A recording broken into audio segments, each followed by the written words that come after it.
हळुवारपणा असावा, सहजता असावी म्हणून मी बोलतोय। आजच्या या कार्यक्रमासाठी आमच्या मॅडम नूरजहां बशीर शेख त्यांचे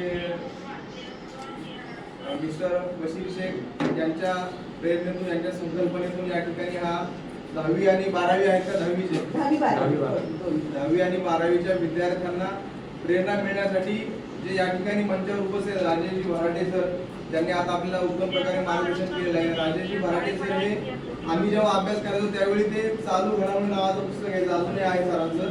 तर त्या पुस्तकाचं मी वैशिष्ट्य सांगतो तुम्हाला, बसलेल्या विद्यार्थ्यांना सांगतो की आता समजा आज किती 13 तारीख आहे, तर 12 तारखेची घटना ही 13 तारखेला प्रकाशित झालेल्या पुस्तकामध्ये असायची।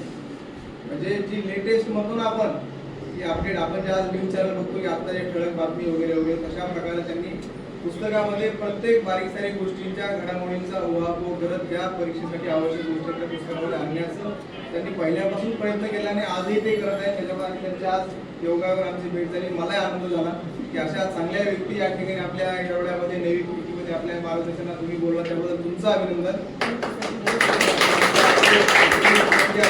सर्व पोलीस मित्र आहेत, सर्व पत्रकार बांधव आहेत आणि विशेषतः या ठिकाणी माझ्या उजव्या बाजूला उपस्थित असणारे सर्व विद्यार्थी मित्र आहेत।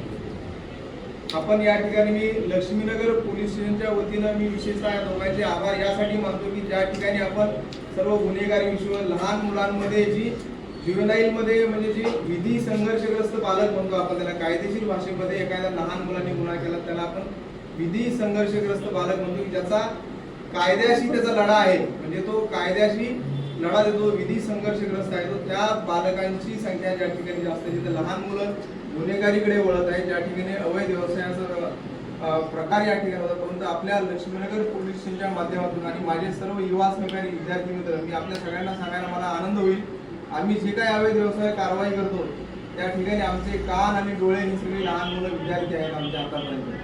सर्व तुमच्या सर्व आम्हाला देतात, मोठ्या माणसांपेक्षा मुलं हे आमचे फार जवळचे आहेत, त्यांच्याकडून आम्हाला जशाला तसं हुबेहूब माहिती मिळते आणि त्याच्यावरून आम्ही कारवाई करतो आणि आम्हाला त्यामध्ये यश मिळत आलेलं आहे। त्याच्यामुळे आम्ही विद्यार्थी आमचे मित्र आहेत, विद्यार्थ्यांसोबतच आम्ही या ठिकाणी कारवाई करत आहोत। या येरवडा विभागामध्ये आपण बघितलं तर आपला विभाग हा त्या दृष्टिकोनातून एक झोपडपट्टी टाईप किंवा त्या विकसित होत असलेला आपला हा भाग आहे।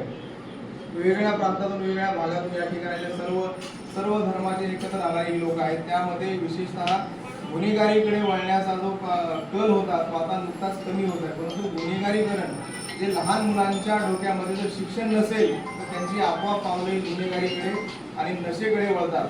म्हणून या ठिकाणी शिक्षणाचा एक प्रसार करणं, शिक्षणाविषयीची विद्यार्थ्यांच्या मनामध्ये आवड निर्माण करणं हे आवश्यक